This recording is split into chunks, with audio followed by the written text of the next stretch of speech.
I'm getting to this place now, which is crazy to think that like less than a year ago, I was in the deepest, darkest depression of my life.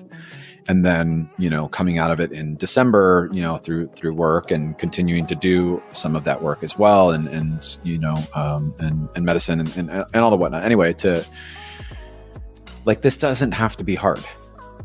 This project doesn't have to be hard work. I don't have to gruel over it. It doesn't have to be, it's just going to be.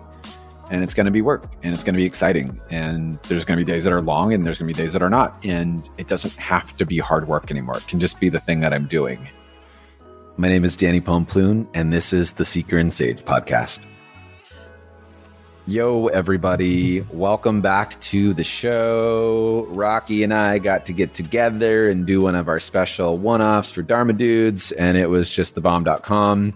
I love that man so much. He is truly just like one of my besties. I mean, y'all have heard our episodes together. We're pretty crazy and nutso. I know last week in the show intro, I did mention the whole yoga studio thing, and I've been posting about it on Instagram, and we actually got to dive a little bit deeper into it on the episode. Rocky's been a really good person. I call him like a lighthouse in my life to just remind me of just how worthy I am, and just how much, love and light can come my way and should come my way because of who we are on the planet. We all deserve that, right? But Rocky for sure is just one of those people that always shines that in my life. And so, we got caught up. We haven't caught up in quite a while. So this is part one of part two of what I've been up to. And I'm just really sharing my heart, my soul, putting everything I have into this yoga studio, up leveling, I guess, in so many ways. I'm super excited.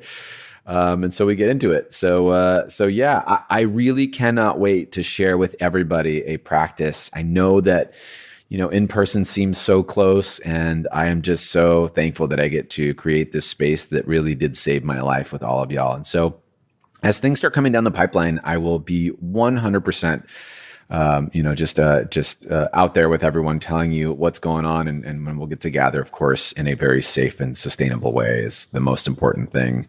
Don't forget to leave us a review. We appreciate it. And if you can't leave a review, if you can leave us a donation to help keep the podcast going, that always helps as well.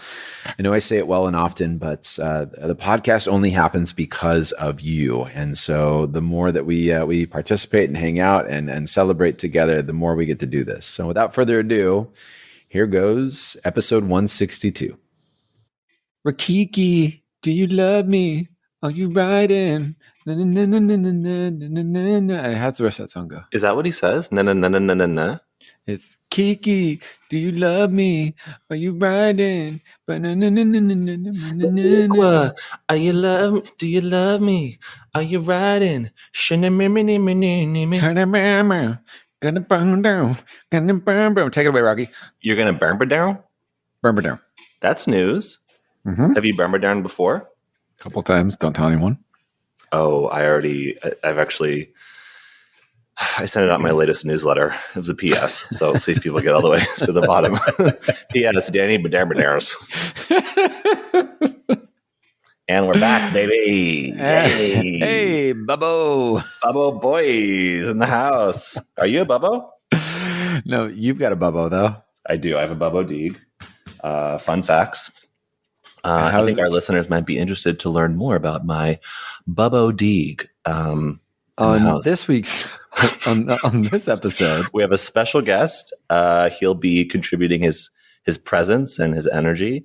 On the call today is Arthur, the Bongo Boy, also known as the DOG.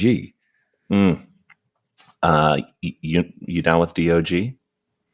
Bubbo Boy, me. All right, let's take this from the top. Clearly, we're off to a strong start. Rocky, we've had a little gap in it since our last episode. We've had a little bit of a little. You've been up to a lot. I've been up to a lot. Well, we've been up to things. So yeah, it's good for us to get back together on the show. What's the last time that we did one of these? It's been at least a couple of months. At least. Some might call a little gap. I might call that a big gap.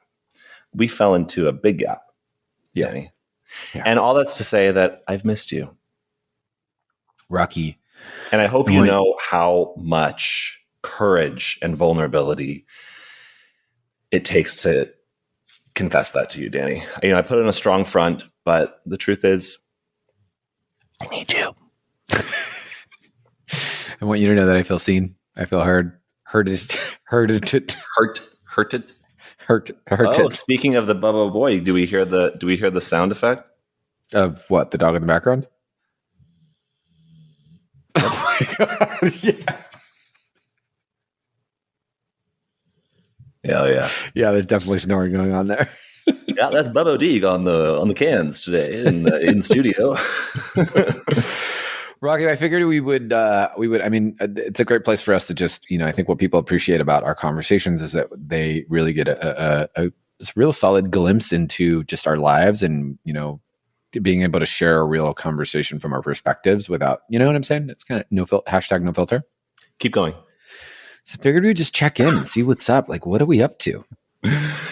Ain't that the question? Yeah. The $1 million question. Should I move Arthur? Is the snoring sound soothing, or is it? It's to keep it. It's great white noise. He snores like a cat purrs. Like, it's not like he'll be eyes open, fully engaged with you, just snoring. So well, here's what I've been up to. One of my new favorite daily practices is called Breathe with Arthur, where I just, whatever he's doing, I try to mimic, and I realize he's doing like advanced pranayama. Like energy grid work. It's something like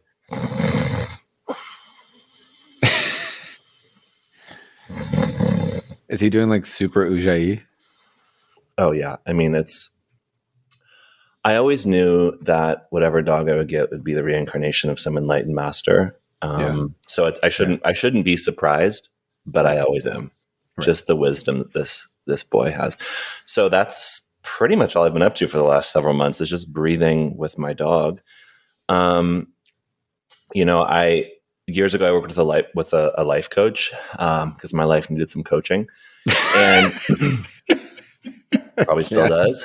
Now Arthur is my life coach, but one of the most meaningful things that he would do at the beginning of every session, we would talk once a week, is he would say, so what are we celebrating this week? And the question directs your awareness to look for the wins of the week, as opposed to kind of the areas for improvement, the things to kind of work on. So yeah, I think that's probably a good place to just start and maybe even end. Like, what are you celebrating? What's new in your life? What are your wins in this last gap? Yeah. Well, I think the first thing that comes to mind, obviously, and I think when this episode airs, the public news will be known that I am opening up. Let me take a sip of water first. Oh my God! Here we go. Are you ready? Or go ahead.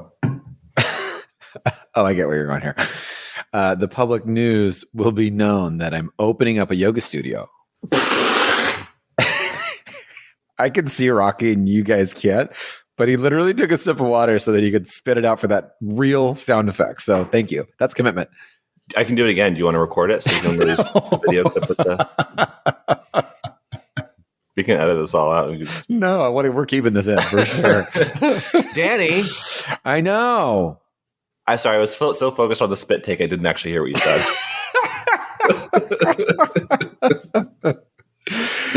Yeah, so it's official. Like, I signed the lease yesterday, and I've been working on.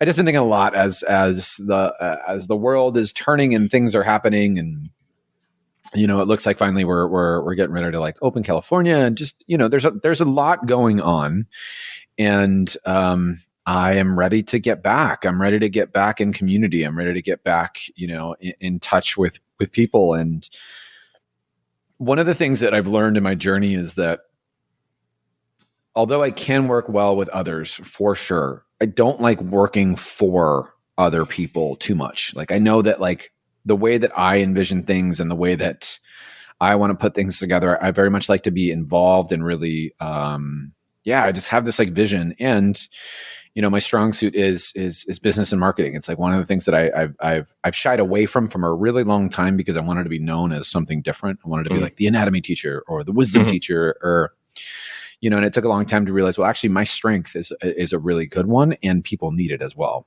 Yeah. And I yoga has obviously been decimated in San Francisco. All the yoga trees closed down, and I not only saw this as an opportunity, but also as I really want this. I really want to create a space that I was able to enter to at one point in my life that really, got me here today to this conversation. So I have signed the lease. It's 3,500 square feet. It's 108 yoga mats. It's very exciting. It's also, I was going through it the last couple of weeks, just being like, oh my God, am I doing the right thing? Like, every voice that comes into your head that's like, who are you? You're going to fail. Like just all the things that like when you're taking a big growth step, like for me anyway, like, the old patterns kind of kick in, or they try to, and now I'm just really excited. Like I'm really, really, really, really, really excited. And I know that the community, one, is going to need this. And two, like, I mean, low key, this is just a way of me getting all of my yoga friends to come teach at the studio. So I'm stoked. Well, congratulations. I'm super proud of you and excited for you, and continuously inspired by you and impressed by your work ethic and your tenacity, and also your vulnerability. Like there's been so many, as you say, like, whenever it comes time to take a big step forward, that's when all of the voices of resistance or of doubt kind of come in. And I think there's time to kind of sit with and listen to those voices and not just constantly be trying to push them away, but really, examine them and where they come from, and if there is anything to learn from them. And I think that you've done a really beautiful job at being transparent about that process to yourself, to your friends, to your community, and continuing to like relentlessly move things forward. Still taking the time that you need to also like practice self-care in the midst of all that. So as your friend, it's been really cool to watch your journey over the last year and to see it culminate in the creation of like a brick and mortar home for you to build community. To me, when you share these big moments to me, like they both feel big and they also feel like the most logical next step it just seems so fitting that this would be what you were doing. And it's not to take away from like, the excitement and the energy around doing it.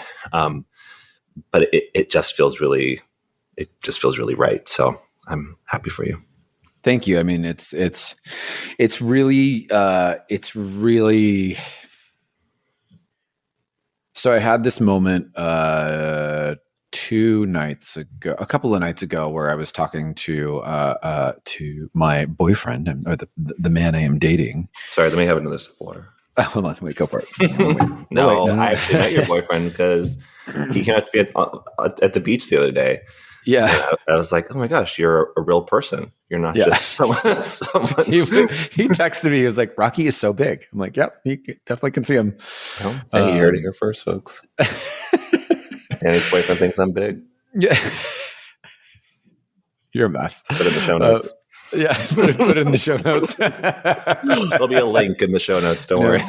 No, how big Rocky is. No, he's out of town right now for work. And he called me. We were talking on FaceTime, and he's like, how are you feeling? Cause I was like, we got the lease. Like it was like my one text in bold. I was like, we got the lease. And he was like, how are you feeling? And I said, there's so many emotions going on, like in my body and just in me. And I started crying, and he's like, what's up? And I'm like, I was just crying tears of joy because for a long time, I never thought,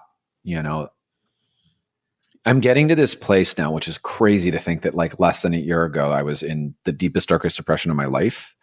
And then, coming out of it in December, through work and continuing to do some of that work as well. And medicine and all the whatnot. Anyway, to like, this doesn't have to be hard.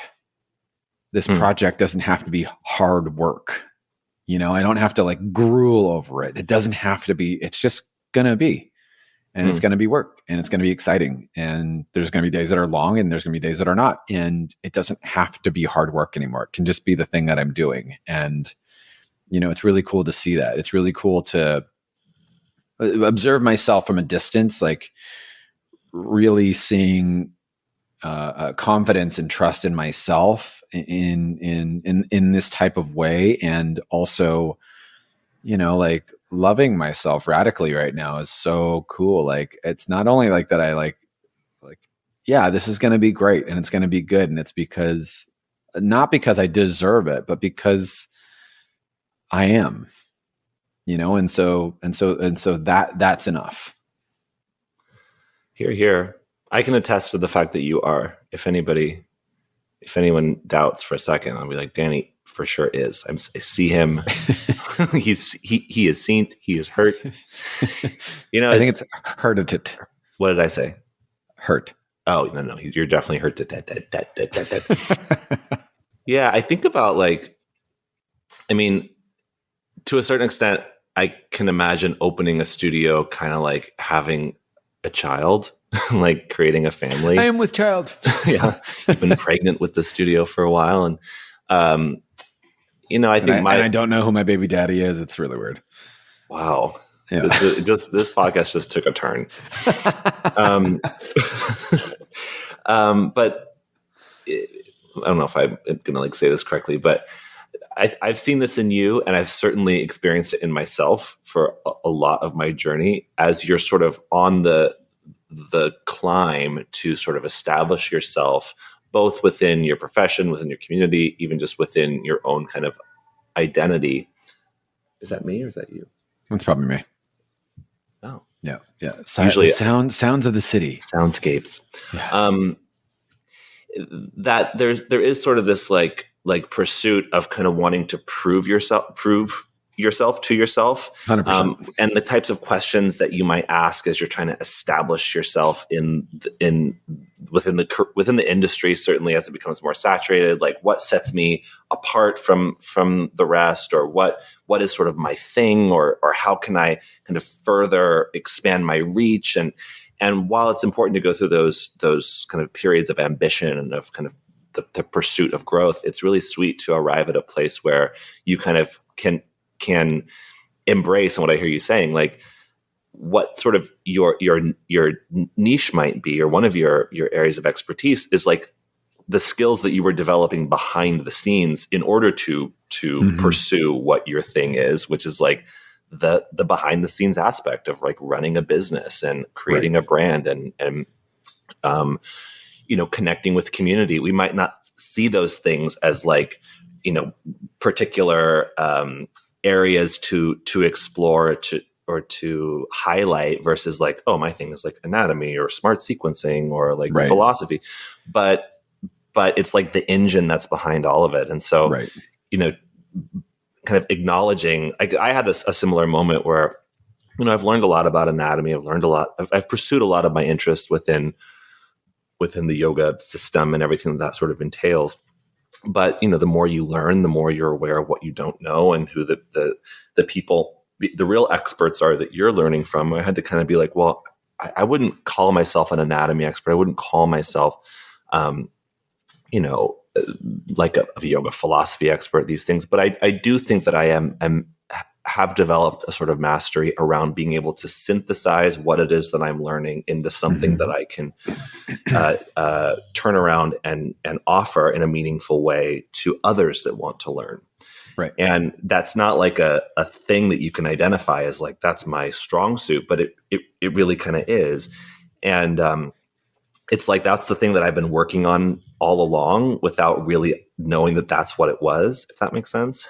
And so then, you know, for you turning around and opening your own studio where now it's not even so much about your own pursuit of like your reach and your expertise and your identity, but now like actually creating and fostering a community that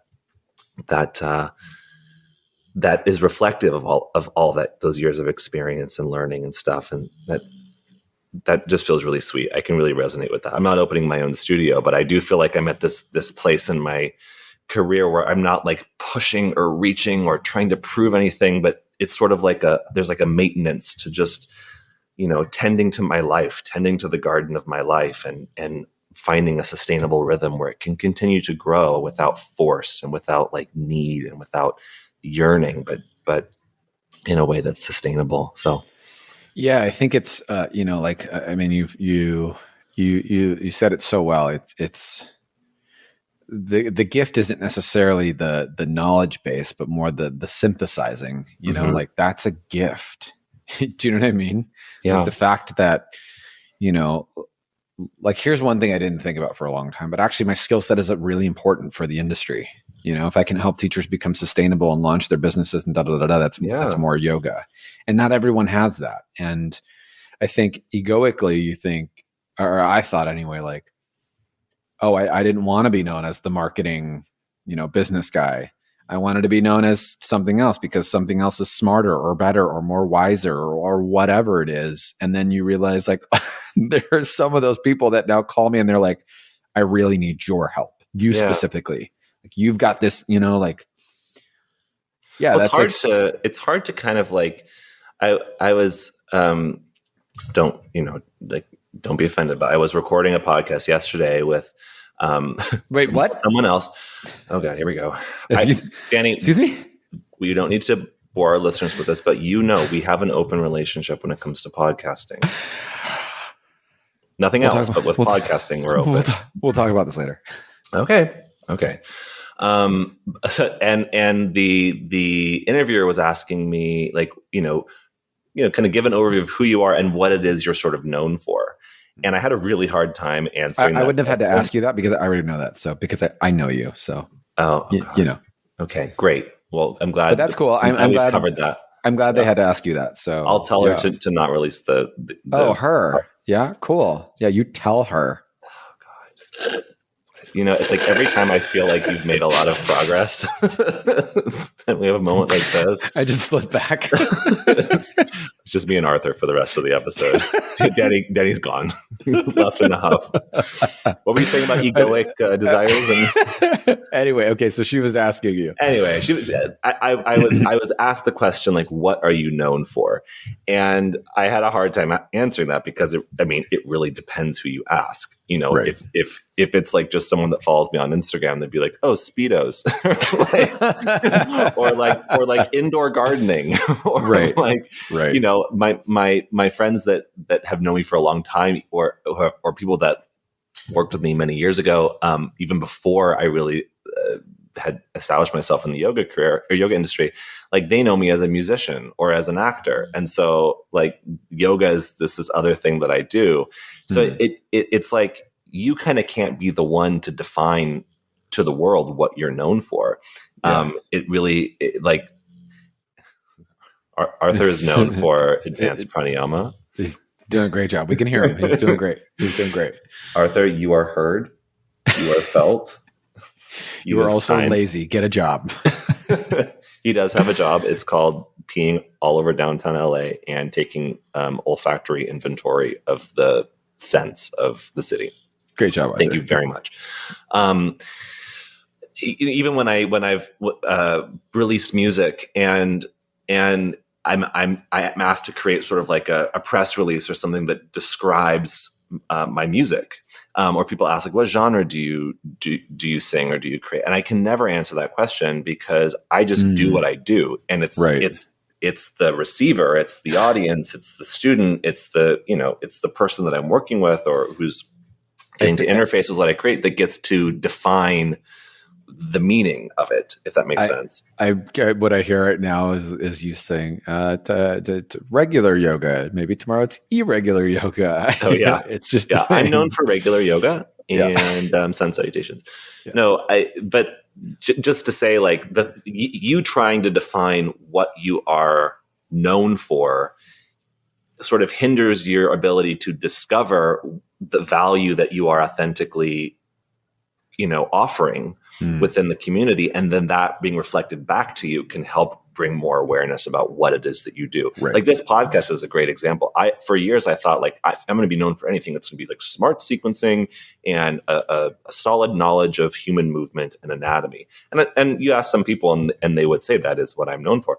But even experiencing the value that can be the value that can be offered from conversations like these, which really have nothing. I'm not teaching anything relative to yoga. We're just sharing, experience, our ridiculousness and our experiences and our, what we've learned in our journey.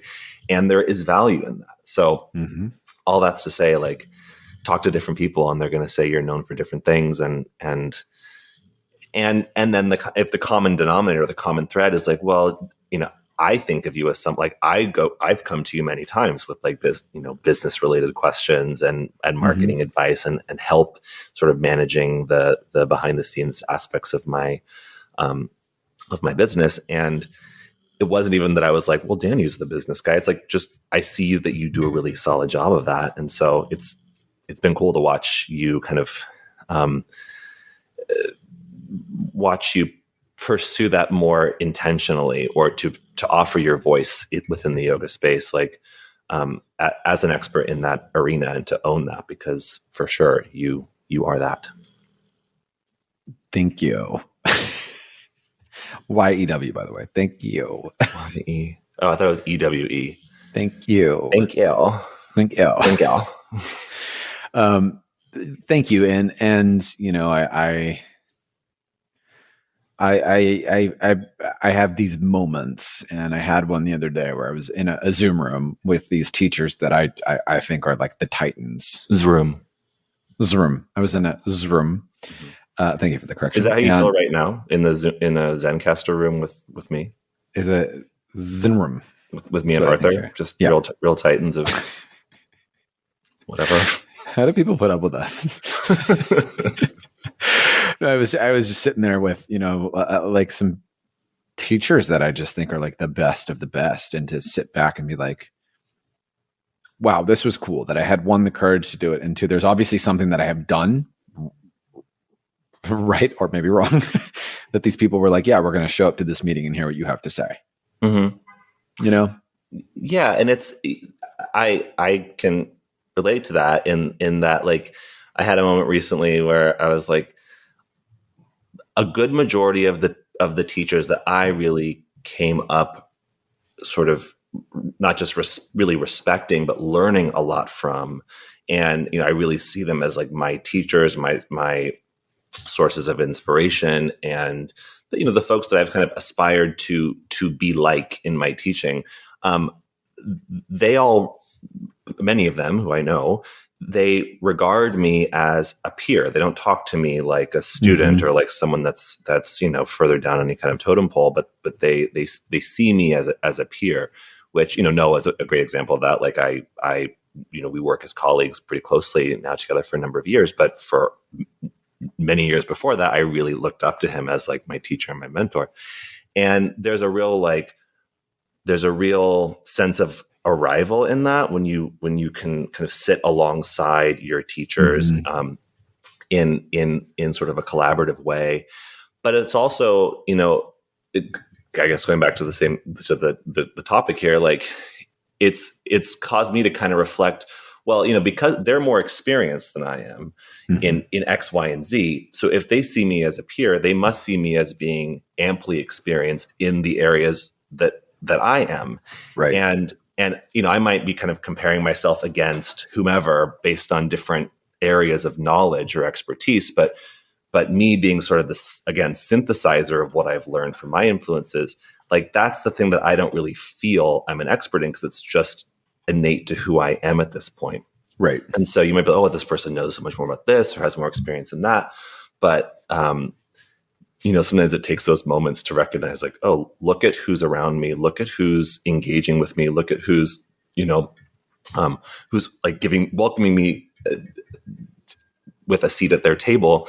And like, that's got to count for something. And also there can be an intimidation in that too. Like, oh, okay, like I really got to step up, because it's this ownership of like, no, like, I think of it as like, I have shared about like, my daddy goals, like, when I came in December out of this depression thing, I was like, what are my expert goals and what are my daddy goals? Like the person that I want to see, the person that I know I am in the world. How do I start acting as such, and there's this, the way that I can describe it, maybe you can resonate with this or not, but it's like this deeper level of trust with yourself where you're just like, oh, like I knew I had the capacity of that. And now I feel I am that. Like it's just this, like this, it almost feels like you're leaning deeper into a yoga mat, or like falling a little further back into the earth, or being like, it's just this deeper level of trust. Like, it's not like this, like overthinking it or even having to like negotiate it, because it is just a part of you now. Years ago, this is, we'll see if this feels related to what you're saying, but it's the story that comes to mind. I was, it's probably like 5 or 6 years ago, but I was in Portland, and I was to teach an outdoor like event class. And I was having a really hard time like coming up with what I wanted to teach. I don't teach a lot of like event classes like that. It's usually a workshop on a specific topic. That's my thing. Exactly. Yeah. I don't do anything that's Danny's thing. I've just, he doesn't often, kind of grant me the same courtesy, but that's another conversation. That's also my thing. Got it. I am opening a yoga studio, by the way, sidebar. It's going to be called Mansion and Sirens. Yeah. Yeah, sirens are actually my thing, Danny. Have you? That's why I moved right by the fire department, just to make sure that you don't have that. What am I telling? A story? And I was really trying to like come up with like, okay, wanting to plan the sequence. And I couldn't, without having a starting point of like, what's my objective? It was just hard to kind of come up with it. And one of my friends and colleagues and peers gave me the sort of challenge where she was like, your sort of insistence on, and I wouldn't apply this to everybody, but as such a planner that I am, she was like, your insistence on wanting to come up with a plan sort of devalues the fact that like you've embodied this process. You've done this so many times. You are this. You don't need to be like practicing that pose every single day. Like your body, you are that pose. You are the teaching. You are, and kind of wanting to continuously pursue it can sort of discredit the fact that you've become it. Right. And so she gave me the challenge, like, just show up and see what happens. Worst case scenario is you fail, which is not going to happen. But like, you don't teach something up to a standard that you've like established that it must be, but who knows, you might discover something even better. And it always really stuck with me. This idea that when you've practiced something over and over and over and over and over again, at a certain point, your body is adapting to be compliant with the thing you're practicing. And you are on this continual quest of deeper embodiment of self, where you might feel like, and this kind of connects with the like imposter syndrome, like this feeling of being a fraud, where I noticed that the more mastery I gain in a particular area, oftentimes the less prepared I feel to teach in that particular topic, because the amount of time that I need to prepare for it actually becomes less. Right. Does that make sense? So 100%. So yeah. I often will show up to like events being like, oh, I really haven't prepared as much as I previously would have.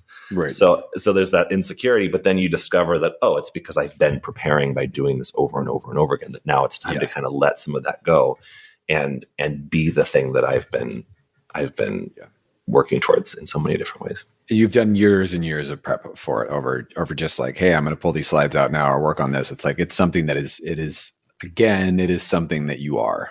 It's part of you. Yeah. Well, and that's why I say, like, as it relates to opening a studio, like, yes, you've never done that. You've never done that, like, the physical, like, aspects of having your own, like, brick and mortar business. Right. But so everything else, I mean, I don't want to speak for you, but like so many of the other aspects that go into running a successful yoga studio, creating community, like managing a team,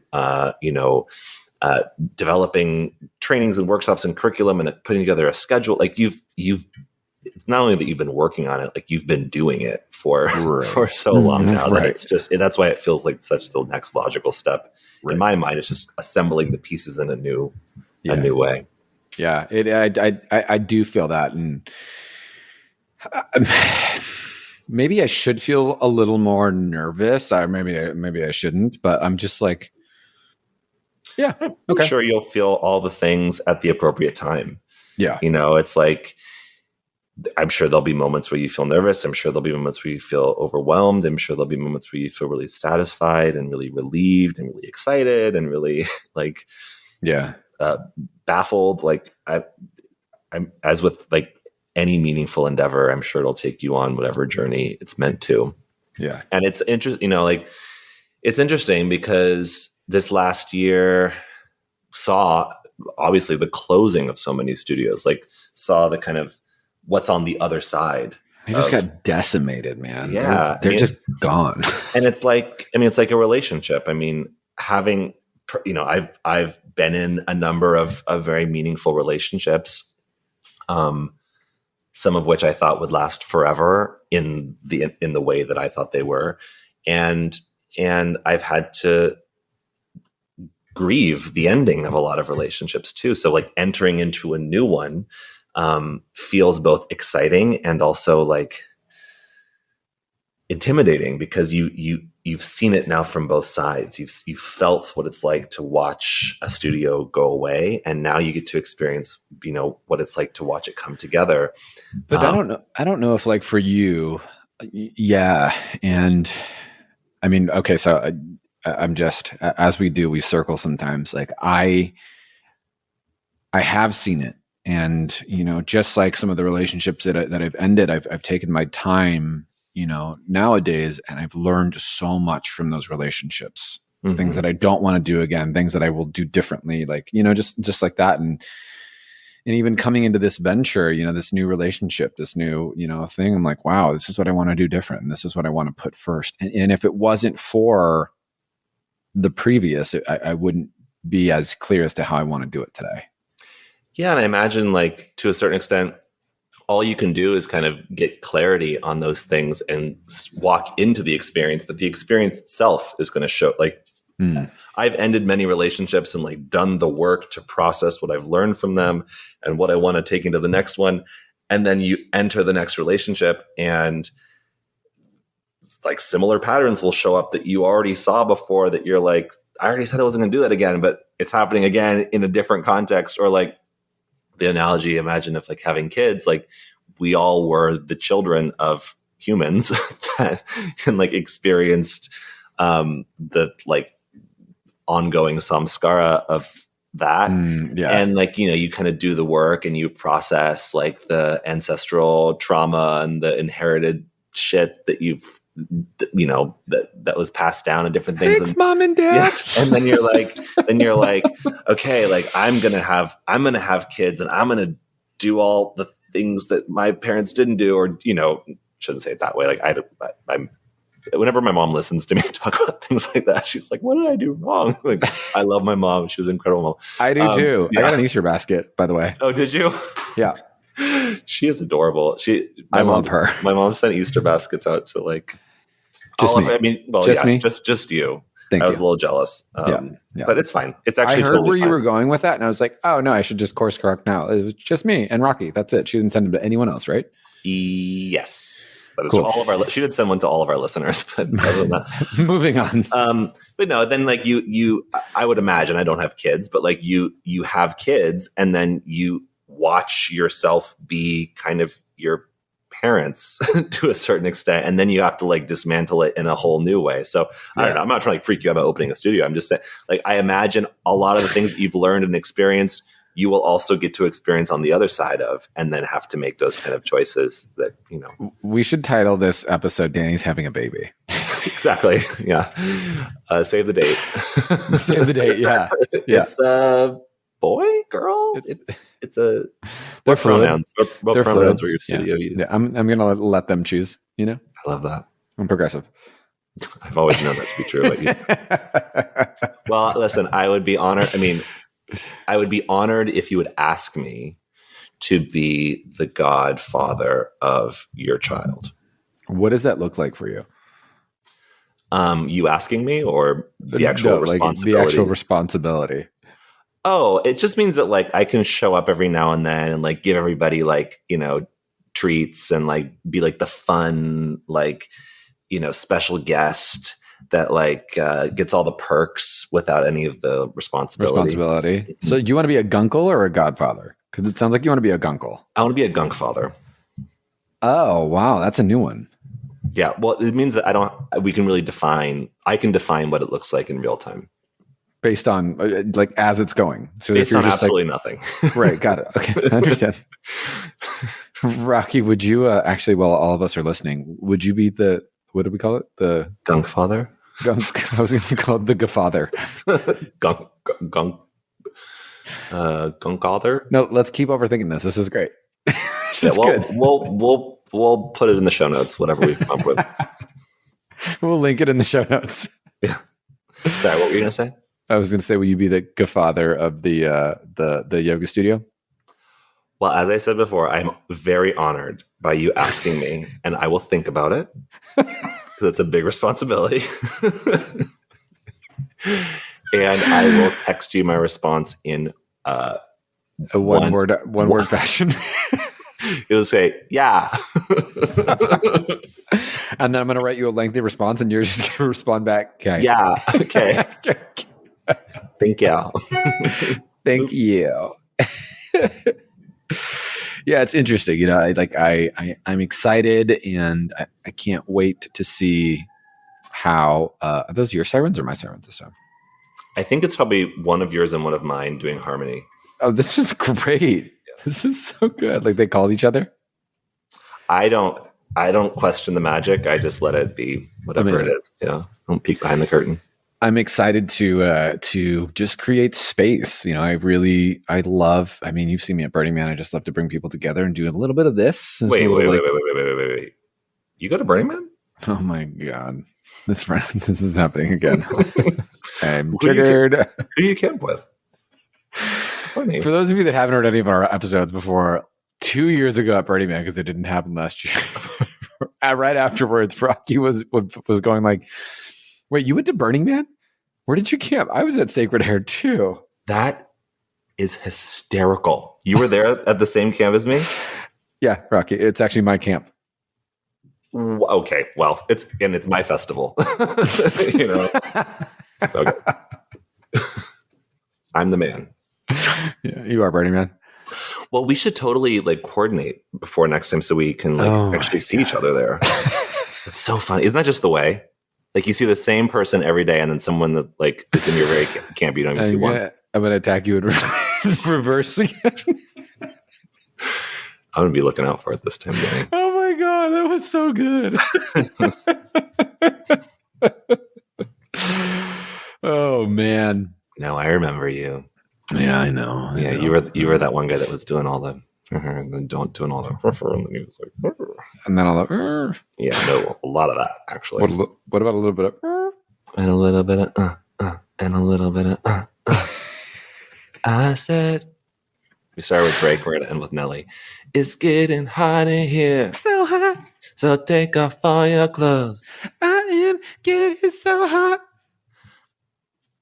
Yeah, it'll be a part 2. We'll leave it at that. Cliffhanger. Comment leave a comment. It's getting so hot. What do you think Danny is going to do? Shall we get back on track? Should I share out some of my wins from the gap have been? I feel like we should do part 2 for Rocky's wins. Yeah, I feel like this was satisfying for me. I'll be texting Danny in like 5 months, like, "Hey, can we do part 2?" It's no, fine. Really. It'll give me more time to like actually like have some wins. Yeah. No, I think part 2 is definitely Rocky's wins. Yeah. I win stuff. I have a dog. Implants. I still don't have a. Maybe by then I'll have won by getting a windscreen. It's a callback for any of our diehard listeners from day one. Oh God. Well, Rocky, as per usual, this has been such a treat. Oh my God. Thank you. I just kind of take this time to really just say, like, I haven't been thanked yet today for anything. And thank you for taking the time to thank me. And I feel compelled to respond. Thank you for thanking me for thanking you. Thanking you. Well, I would be remiss if I didn't take the time to just say, unequivocally, unabashedly, you're welcome. Okay, I don't know why, but I feel attacked, and so we'll just leave it at that. Well, we have a lifetime to unpack this, so I'm not worried. and we have I will get back to you about your request. Oh, the Gunkel thing. Yeah. Yeah, I'll really think about it. I'll be, reflecting with Arthur on, well, God, I wish we should do another video episode at one point, just so that people can just see witness the journey this dog goes on. Let's actually put a picture of Arthur for this podcast cover. Ooh, I'm so into that for sure. I love that. Can it be a picture of us, but like Arthur's head photoshopped on? No, yeah, for sure. No, yeah, that's for sure. What you meant, right? Yeah. No, sure. no. Yeah, no, yeah, or no, yeah, no. Yeah, no, for sure. Okay, well, this has been Danny and Rocky saying peace out. Peace.